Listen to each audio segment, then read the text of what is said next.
নুনুস বাংলাদেশের ক্ষমতায় বসার পর থেকে বাংলাদেশ আন্তর্জাতিক পরিমণ্ডলে একের পর এক চমক দেখিয়ে যাচ্ছে। পৃথিবীর সবগুলা সেক্টর বাংলাদেশিদের জন্য বন্ধ হয়ে যাচ্ছে। আপনারা বিশেষ করে জেনজি প্রজন্মরা, তোমরা লন্ডনে গিয়ে পড়াশোনা করবা না, তোমরা লস অ্যাঞ্জেলস ক্যালিফোর্নিয়াতে গিয়ে পড়াশোনা করবা না, তোমরা সুইজারল্যান্ডে যাবা না, তোমরা এইখানে সেইখানে যাবা না, তোমাদের সে যাওয়াকে পং করে দিয়েছে সুৎখুর মোহাম্মদ ইউনূস। কালের কণ্ঠ একটা সংবাদ প্রকাশ করেছে, যেটা আমরা আগে থেকে জানতাম। আমি অনেকবার বলার চেষ্টা করেছি, বারবার আমি বলি যে আমরা যারা বাংলাদেশি পাসপোর্ট হোল্ডার, এই পাসপোর্টটাকে যখন পৃথিবীর বিভিন্ন সভ্য রাষ্ট্রের ইমিগ্রেশনে দেওয়া হয় কি পরিমাণ হ্যাসেলের সম্মুখীন হইতে হয় আপনাদের কোনো আইডিয়াই নেই, যারা জানেন না। আর যারা সম্মুখীন হয়েছেন তাদের ব্যাপারটা ভিন্ন। বাংলাদেশি পাসপোর্ট দেখার পর পৃথিবীর বিভিন্ন প্রান্তের যারা ইমিগ্রেশন কর্মকর্তা আমাদের দিকে এমন ভাবে তাকায়, মনে হয় আমরা এক একটা চিড়িয়াখানার জোকার। মানে আমাদেরকে মানুষ তারা মনে করে না। এটাই হচ্ছে গিয়া নুনুস ম্যাজিক। আসেন কালের কণ্ঠ কি সংবাদ প্রকাশ করেছে একবার দেখেনি। বসুন্ধরা গ্রুপের মিডিয়া তো একটু দেখা উচিত। বিদেশিদের দ্বার বাংলাদেশিদের জন্য ছোট হয়ে আসছে, ঘোষণা ছাড়াই বন্ধ হচ্ছে অনেক দেশের দরজা, ভিসা দিচ্ছে এমন দেশও ধীরগতিতে কাজ করছে। বাংলাদেশের পাসপোর্ট দিয়ে এখন ট্যুরিস্ট ভিসার জন্য থাইল্যান্ডে অ্যাপ্লাই করলেও থাইল্যান্ড রিজেক্ট করে, যেটা আগে কখনোই করতো না। বাংলা পাসপোর্ট দিয়ে আপনি এখন উগান্ডার জন্য যদি অ্যাপ্লাই করেন ভিসা সেন্টারে গিয়ে, ওইটাও আমার মনে হয় না পাবেন। কারণ পাকিস্তানিরা পৃথিবীর বুকে যেভাবে জঙ্গি তৎপর ব্যর্থ রাষ্ট্র হিসেবে সুপরিচিতি পেয়েছে, ঠিক সেই দিকে আগাচ্ছে বাংলাদেশের বর্তমান অন্তর্বর্তীকালীন সরকারের নেতৃত্বে পূর্ব পাকিস্তান। এটাকে আমি এখন বাংলাদেশ বলতে পারি না, কারণ বাংলাদেশের জায়গায় এটা আসলে নাই। এই মুহূর্তে বাংলাদেশে নির্বাচিত সরকার ক্ষমতায় আসার পরেও বাংলাদেশ স্থিতিশীল হবে না, স্বাভাবিক হবে না। যদি আওয়ামী লীগ ক্ষমতায় বসে, আওয়ামী লীগও পারবে না বাংলাদেশ স্থিতিশীল করতে, স্বাভাবিক করতে, কারণ সেই পরিস্থিতিতে নাই। শুধুমাত্র শেখ হাসিনাকে সরানো হয়েছিল জামাতকে ক্ষমতায়িত করার জন্য, বিএনপিকে ক্ষমতায় নিয়ে আসার জন্য, কখনোই না। বাংলাদেশকে একটা ব্যাটেলড গ্রাউন্ড বানানোর জন্য, অর্থাৎ আন্তর্জাতিক যে পরাশক্তিগুলো আছে তারা খেলাধুলা করবে দক্ষিণ এশিয়াতে, আর এই খেলাধুলার মাঠ হবে বাংলাদেশ। এবং সেটাই করেছে মার্কিন deep state, ISI, CIA, whatever.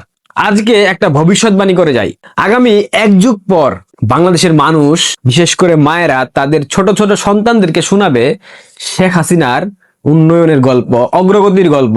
Sheikh হাসিনাকে বাংলাদেশের মানুষ দেবীর মতো শ্রদ্ধা করবে। আমি বলে গেলাম, আমার গায়ের লোম দাঁড়িয়ে গেছে। আপনারা মিলিয়ে নেবেন, বাংলাদেশ যেভাবে ব্যর্থ রাষ্ট্রের দিকে আগাচ্ছে, যেভাবে বাংলাদেশকে পরিকল্পিতভাবে ব্যর্থ রাষ্ট্র করার জন্য সর্বোচ্চ প্রচেষ্টা চালাচ্ছে সুৎখুর ইউনূসের নেতৃত্বাধীন অন্তর্বর্তীকালীন সরকার, সহায়তা করছে বিএনপি, সহায়তা করছে জামাত এবং অন্যান্য রাজনৈতিক সংগঠন। আপনারা প্রত্যেকেই একটা সময় এমন পস্তাবেন, আর সেখান থেকে ফিরে আসার কোনো সম্ভাবনা বা কোনো সুযোগ বা কোনো পথ খোলা থাকবে না। সেদিকেই বাংলাদেশ আগাচ্ছে। আমি আবার বলতেছি, শেখ হাসিনার উন্নয়ন, অগ্রগাথা, নারী ক্ষমতায়ন, বাংলাদেশের মানুষকে স্থিতিশীল রাখা, আইন শৃঙ্খলা, সবকিছু নিয়ে বাংলাদেশের মানুষ, বিশেষ করে মায়েরা, একসময় তার ছোট ছোট বাচ্চাদেরকে এই হাহাকারপূর্ণ পরিবেশে গল্প শোনাবে যে শেখ হাসিনা আমাদের মাথার উপর বট গাছের মতো ছিল, শেখ হাসিনা আমাদের মাথার উপর দেবীর মতো ছায়া দিয়ে আমাদেরকে আগলে রেখেছিল। একটা অসভ্য জাতিকে সভ্য বানানোর জন্য সর্বোচ্চ চেষ্টা করেছিল বাংলাদেশ আওয়ামী লীগ, কিন্তু আমরা বাঙালিরা সেটাকে মূল্যায়ন করে নাই, আমরা তাকে দেশ থেকে বাধ্য করেছি। ইরাক, লিবিয়া, ইয়েমেন, সিরিয়া, এই দেশগুলোর গল্প আপনারা জানেন তো, আফগানিস্তান। একটা সময় 80-র দশক কিংবা 90 দশকে এই দেশগুলো অনেক উন্নত পর্যায়ের দেশ ছিল। এই দেশগুলার স্থিতিশীল অর্থনীতি ছিল। এই দেশগুলাতে মানুষের জনজীবনের যে একটা যাত্রার যে একটা মান, সেটা খুব স্বাভাবিক ছিল। মানুষ খুব স্বাচ্ছন্দ্যে সুখে বসবাস করত। ইরাকের উদাহরণটা টানেন, সাদ্দাম হুসাইন, লিবিয়ার গাদ্দাফি। সাদ্দাম হুসাইনকে পরিকল্পিতভাবে মার্কিন ডিপ স্টেট হত্যা করলো, এরপর ইরাক কোথায় গিয়ে ঠেকেছে ভাবতে পারছেন? বাংলাদেশেও ঠিক একই ফর্মুলা অ্যাপ্লাই করা হয়েছিল, বঙ্গবন্ধু কন্যাকে হত্যা করার পরিকল্পনা করা হয়েছিল, কিন্তু ভাগ্যের জোরে প্রতিবেশী বন্ধু রাষ্ট্র ভারতবর্ষের সহায়তায় তিনি প্রাণে বেঁচে গেছেন। কিন্তু বাংলাদেশটা ধ্বংস হয়ে গেছে। একথা মানেন আর না মানেন, বাংলাদেশ কিন্তু নাই। বাংলাদেশের স্বাধীনতা, সার্বভৌমত্ব আপনারা যদি এখনো ভেবে থাকেন অক্ষত আছে, আমি কখনোই বিশ্বাস করি না। আর এটা বিশ্বাস করার মতো কোনো কথা না। একটা স্থিতিশীল রাষ্ট্র, একটা তলাবিহীন ঝুড়ি যে রাষ্ট্রকে আখ্যা দেওয়া হতো, সেই রাষ্ট্রকে মধ্যময়ের দেশে পরিণত করেছেন বঙ্গবন্ধু কন্যা শেখ হাসিনা মেট্রো রেল, পদ্মা সেতু থেকে শুরু করে অসংখ্য ইনফ্রাস্ট্রাকচারাল উন্নয়ন করেছেন, যেগুলা স্বাধীনতা পরবর্তী বাংলাদেশের ইতিহাসে কখনো হতো না। বাংলাদেশের নারীদের জন্য বিভিন্ন ভাতার বন্দোবস্ত করে দিয়েছেন, বিধবাদের জন্য ভাতা, মুক্তিযোদ্ধাদের জন্য ভাতা, গৃহহীনদের জন্য আবাসন প্রকল্প। কি করেন নাই তিনি? তিনি একটা জিনিস ভুল করেছেন, তিনি এই দেশটাকে এগিয়ে নিতে গিয়ে তিনি তার দলটাকে অন্তঃসার শূন্য করে ফেলেছেন। তিনি বাংলাদেশ আওয়ামী লীগের প্রতি কখনো ভাবেন নাই। তিনি সবসময় ভেবেছেন, যেমন ব্রড মাইন্ডেড বঙ্গবন্ধু কন্যা বঙ্গবন্ধুর মতো, যে আমি আমার দেশকে উন্নত করতে চাই, আমি আমার দেশটাকে এমন একটা পর্যায়ে নিয়ে যেতে চাই, আমি আমার দেশের অর্থনীতিকে এমন একটা অবস্থায় নিয়ে ফেলতে চাই যাতে দেশের মানুষ এক বেলাও না খেয়ে থাকে, যাতে দেশের মানুষ কখনো চিকিৎসা সেবা থেকে বঞ্চিত না হয়। তিনি এই বন্দোবস্ত করে দিয়েছেন। তিনি কিন্তু অনেকটা করে ফেলেছিলেন, কিন্তু কি হলো, মাঝপথে এসে কিছু দেশীয় ষড়যন্ত্রকারী আন্তর্জাতিক চক্র এই দেশটাকে ধ্বংস করে দিল। আমার ভাবতে অবাক লাগে, এই প্রজন্মের প্রতি আমার ধিক্কার, ঘৃণা লাগে। তোমরা যারা ভেবেছিলে ডক্টর ইউনূস আন্তর্জাতিক খেলোয়াড়, ডক্টর ইউনূস বাংলাদেশের ক্ষমতায় বসছে, এটা বাংলাদেশিদের জন্য সৌভাগ্যের, তোমাদের অনুভূতিটা কি জেনজিরা আমাকে একটু বলবে? আমার কমেন্ট বক্স উন্মুক্ত, আমি আমার পার্সোনাল হোয়াটসঅ্যাপ নাম্বার এই ডেসক্রিপশনে দিব, তোমরা আমাকে এসএমএস করে বলবা। তোমরা যদি আমার সাথে কেউ টক শোতে আলোচনা করতে চাও, আমি তোমাদের জন্য একটা টক শো আয়োজন করবো শুধুমাত্র জেনজিদের জন্য। তোমাদের মতামত আমি জানতে চাই। তোমাদের ভবিষ্যৎ ধ্বংস হয়ে গেছে, তোমরা মানো কিংবা না মানো, তোমাদের জন্য পৃথিবীর সবগুলা দ্বার বন্ধ হয়ে যাচ্ছে। তোমরা পৃথিবীর কোথাও গিয়ে তোমাদের শিক্ষা গ্রহণ করতে পারবে না। তোমরা যে উচ্চতর শিক্ষা নিয়ে একটা উন্নত জীবনযাপনের জন্য ইউরোপ আমেরিকার মতো দেশগুলোতে পাড়ি জমাবা, সেই সুযোগ আর বাংলাদেশের এই বর্তমানে নাই। শেষ করে দিয়েছে ডক্টর ইউনূস, একদম ধ্বংস করে দিয়েছে। এই ইউনূস শেষ করে ফেলেছে। মানে আমার ভাবতে অবাক লাগতেছে, একটা স্থিতিশীল রাষ্ট্রকে কিভাবে ষড়যন্ত্রের মাধ্যমে ধ্বংস করে দিল। আন্তর্জাতিক পরাশক্তির গ্রাউন্ড হবে, খেলার মাঠ হবে বাংলাদেশ, এবং সেটা অলরেডি হয়ে গেছে। এই মুহূর্তে আমাদের প্রতিবেশী বন্ধু রাষ্ট্র ভারতবর্ষ যদি তাদের সকল ধরনের খাদ্যদ্রব্য রপ্তানি করা বন্ধ করে দেয় উইদিন 30 days, অর্থাৎ 30 দিনের মধ্যে বাংলাদেশে দুর্ভিক্ষ শুরু হবে। এটা গল্প না, এটা বানানো কথা না, এটা বাস্তবতা, এটাই ধ্রুব সত্য। ভারত যদি আমাদেরকে সহায়তা করা বন্ধ করে দেয়, বাংলাদেশে দুর্ভিক্ষ শুরু হবে। আর ভারত সহায়তা বন্ধ করবে না, কারণ দুর্ভিক্ষ শুরু হলে ভারতের 7 সিস্টার্স আক্রান্ত হবে। কারণ দুর্ভিক্ষ হলে বাংলাদেশের মানুষ ভারতীয় সীমান্ত আশ্রয় নেবে, ভারতবর্ষে অনুপ্রবেশের চেষ্টা করবে। এই রিস্ক ভারত নেবে না। সে কারণেই এখন পর্যন্ত ভারত বাংলাদেশকে সহায়তা করছে। বাংলাদেশের এত অপকর্মের পরেও বাংলাদেশ ভারতকে জানয়িতা করেছে। ভারতের জায়গায় যদি বাংলাদেশ থাকতো, বাংলাদেশের মতো অসভ্য জাতিগোষ্ঠী থাকতো, আমি নিশ্চিত ভারত দখল করে ফেলতো। ধরে নিন বাংলাদেশের ভূখণ্ডটা ভারতের আর ভারতের ভূখণ্ড বাংলাদেশের। ভারত যদি বাংলাদেশের সাথে এরকম করতো, এর অর্ধেক করতো, এতদিনে বাংলাদেশের এই অসভ্য সরকার ব্যবস্থা, এই অসভ্য জাতি ভারতকে গিলে ফেলতো। কিন্তু ভারত বন্ধুত্বের পরিচয় দিয়েছে, ভারত যথেষ্ট সহনশীলতার পরিচয় দিয়েছে। এখন এই সহনশীলতাকে, এই বন্ধুত্বের সম্পর্ককে যদি আমরা দুর্বলতা ভেবে প্রতিনিয়ত ভারতকে আক্রমণাত্মক কথা বলি, আক্রমণাত্মক ভাষায় গালমন্দ করি, সমালোচনা করি, সেটা কোনোভাবেই কাম্য নয়।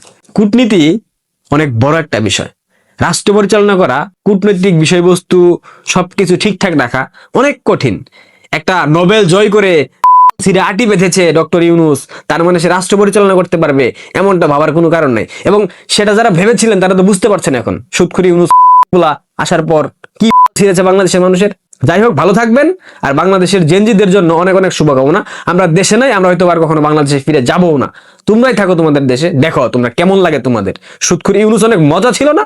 সেই মজা এখন তোমাদের সামনে পেছনে সব দিক দিয়ে ঢুকিয়ে দেবে।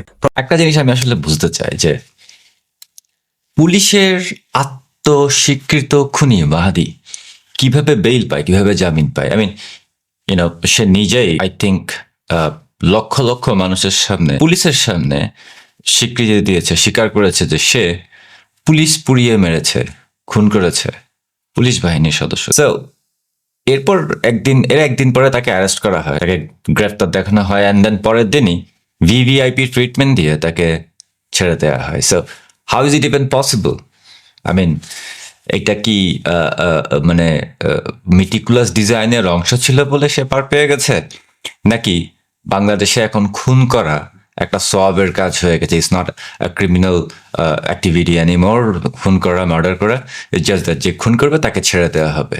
আমি তারা মানে মাহাদির মতো খুনিরা, আত্মস্বীকৃত খুনিরা ছাড়া পেয়ে যাচ্ছে, বাট হাজার হাজার সাংবাদিক, শত শত সাংবাদিক, জার্নালিস্ট বলেন, অ্যাক্টিভিস্ট বলেন, অথবা আওয়ামী লীগের বিভিন্ন ধরনের নেতাকর্মী যাদের নামে সবাই ভুয়া ফেক কেস, তাদেরকে কিন্তু কোনো জামিন দেওয়া হচ্ছে না, কিন্তু আত্মস্বীকৃত খুনিরা পার পেয়ে যাচ্ছে। এই ব্যাপারে স্যার মহাজন কি বলবে? অথবা এই ব্যাপারে স্যার মহাজনের যে প্রেস সেক্রেটারি আছে শফিক, অনেকেই ডাস্টবিন শফিক বলে, শুধু শফিক বললে কেউ চিনতে পারে না তাকে, ডাস্টবিন শফিক বললে চিনতে পারে। তো তারা কি বলবে? তারা কোনো বিবৃতি দেয় না এই ব্যাপারে। What the hell is happening, right? প্রতিদিনই দেখি যে পার্শ্ববর্তী দেশ ভারতের বিরুদ্ধে উস্কানিমূলক কর্মকাণ্ড। স্যার ইউনূসের ক্ষমতায় থাকা জামাত এরপরে হচ্ছে বিভিন্ন ধরনের জঙ্গি প্রতিষ্ঠান যেগুলি আছে, জঙ্গি সংগঠন যেগুলি আছে জামাতের মতো বাংলাদেশে, এদেরকে ক্ষমতায় আনার জন্য ইন্ডিয়া বিদ্বেষ বা ভারত বিদ্বেষটা খুব গুরুত্বপূর্ণ তাদের জন্য। কারণ এটা দিয়েই তারা ক্ষমতায় আসতে চায়, মানুষকে বোঝাতে চায় অ্যান্ড অল দ্যাট। এগুলো আমরা আগে থেকে দেখে আসছি। আজ পর্যন্ত কেউ 20 লক্ষ না 21 লক্ষ বা আরো বেশি ইন্ডিয়ার লোকজন নাকি বাংলাদেশে কাজ করে কই কিছু তো দেখাতে পারলো না। ইন্ডিয়ার সাথে নাকি বাংলাদেশের যে সমস্ত চুক্তিগুলি হয়েছে, একটা চুক্তির এগেনস্টেও যেতে পারলো না। কিন্তু জাস্ট অর্নামেন্টাল ওয়েতে, অর্থাৎ উপরে উপরে ভাব দেখানোর জন্য অথবা মানুষকে দেখানোর জন্য ইন্ডিয়ার সাথে আজকে এই সমস্যা, কালকে সেই সমস্যা, আজকে এই বিবৃতি, কালকে ক্রিকেট টিম খেলতে যাবে না ভারতে অ্যান্ড অল দ্যাট। এগুলি কেন? ক্ষমতায় আঁকড়ে রাখার জন্য প্রতিবেশী দেশ ভারতের সাথে যত বাজেভাবে সম্ভব সম্পর্ক খারাপ করা। ওদিকে পাকিস্তানের সাথে ডেইলি মিটিং, কখনো পাকিস্তানের পররাষ্ট্রমন্ত্রী, কখনো আর্মি চিফ আসে, হ্যান আসে, তেন আসে, পাকিস্তানরে পারলে পারতেছে না চেটে দিতে। পাকিস্তান তো আমাদের শত্রু। এই দেশ বিরোধী শক্তিগুলির সাথে রাজাকার, আল বদর, আল শামস, লাল বদর, এদের সাথে যত ঘেঁষাঘেঁষি করবেন ততই কিন্তু ক্ষতি হবে, আপনাদেরই ক্ষতি হবে। বিএনপিকেও একটা ওয়ার্নিং দিয়ে রাখি আর কি, যে যত বেশি দেশ বিরোধী জামাত, শিবির, আল বদর, রাজাকার, আল শামস, লাল বদর এদের সাথে ঘেঁষাঘেঁষি করবেন ততই নিচের দিকে নামতে থাকবেন, এবং নামতে নামতে এমন একটা পর্যায়ে পৌঁছে যাবেন যে যখন ওখান থেকে আর উপরের দিকে উঠতে পারবেন না। এমনিতে আপনারা অনেক নিচে নেমে গেছেন। এখন এই রাজাকার এদেরকে কোলে নিয়ে যখন ঘুরছেন, শিবিরের সাথে একসাথে কাজ করছেন, জামাতের সাথে একসাথে কাজ করছেন, জামাত শিবির আপনাদেরকে লাথি মেরে ইলেকশন রিগিং করে নিজেরাই ক্ষমতায় চলে আসলে ভালো, কোনো সমস্যা নেই। যতভাবেই তারা ক্ষমতায় আসুক না কেন, দেশ বিরোধী শক্তিরা, তারা বাংলাদেশে টিকতে পারবে না। বরং দে are giving us a reason, তারা বাংলাদেশের মানুষকে একটা রিজন দিচ্ছে to do something really drastic, something really big, এবং সামথিং যেটা কখনো একবার হয়ে যাওয়ার পরে এটাকে টার্ন ব্যাক করানো যাবে। Shits are happening everywhere. কাহিনী সব দেশে হচ্ছে, সারা দুনিয়াতে এখন কাহিনী হচ্ছে। সো কারেন্ট যে স্ট্যাটাস পৃথিবীর, পলিটিক্যাল বলেন, যে পলিটিক্যাল স্ট্যাটাস বলেন, যাই বলেন, যে কন্ডিশনটা আছে, সেই কন্ডিশনে অলমোস্ট এনিথিং ইজ পসিবল। আর তাছাড়াও দেশের শত্রুদের দমানোর জন্য বাংলাদেশের জাত শত্রু যারা, জামাত, শিবির, রাজাকার, পাকিস্তান, আল বদর, আল শামস, লাল বদর, এরা, মনে হয় বিএনপিও এখন, এদেরকে দমানোর জন্য আমার তো মনে হয় সবকিছুই হলো। আপনারা যেভাবে খুনিদের ছেড়ে দিচ্ছেন, আত্মস্বীকৃত খুনিদের ছেড়ে দিচ্ছেন, আমার মনে হয় এগুলি আপনাদের গায়ের উপরে গিয়েই পড়বে। হ্যাঁ স্যার, সুইজারল্যান্ডে যাবেন বা ফ্রান্সে যাবেন সেফ এক্সিট হিসেবে। এরপর আরো অনেক উপদেষ্টা বিভিন্ন দেশে, বিশেষ করে তুরস্কে তাদের ডালপালা গজিয়ে রেখেছেন, পাসপোর্ট পেয়ে যাবেন, ইনভেস্টমেন্ট করে রেখেছেন।